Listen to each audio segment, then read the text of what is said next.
5ই August ছাত্র জনতার গণ-অভ্যুত্থান দিবস পালন করার আজকে একটা প্রাথমিক সিদ্ধান্ত হয়েছে। রোববারে ক্যাবিনেটে বসবে, সেই ক্যাবিনেটে এটা নিশ্চয়ই পাশ করা হবে। করার পরে এটা গেজেটের মাধ্যমে আপনারা জানবেন। আমাদের আন্ডারস্ট্যান্ডিং হচ্ছে এটা একটা জাতীয় দিবস হতে যাচ্ছে এবং ফলে এটা প্রতি বছরই পালিত হবে এবং প্রতি বছরই ছুটি হওয়া উচিত। জুলাইয়ের 1 তারিখ থেকে আমাদের কর্মসূচি শুরু হবে, কিন্তু মূল ইভেন্ট কিক অফ হবে জুলাইয়ের 14 তারিখ থেকে এবং এটা চলবে 5 আগস্ট পর্যন্ত।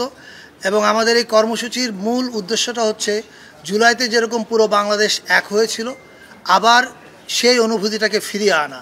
সেই অনুভূতিটা আমাদের মধ্যে আছে, জাস্ট রিইনফোর্স করা সেটাকে। এবং এটার জন্য বেশ কিছু কর্মসূচি নিয়ে কাজ চলছে। এটার ডিক্লারেশনটা হবে সম্ভবত সোমবারে, রাইট? সোমবারে প্রেস উইং আপনাদের সঙ্গে যোগাযোগ করবে এবং আপনাদের মাধ্যমে সারা দেশের মানুষকে জানানো হবে। আপাতত আমার বলবার এইটুকুই আছে। এবং 5ই আগস্ট একটা ছুটি ঘোষণা করা হবে, সেটা হচ্ছে ছাত্র জনতার অভ্যুত্থান দিবস হিসাবে পালিত হবে। এটা এবছর থেকে প্রতি বছরই পালিত হবে।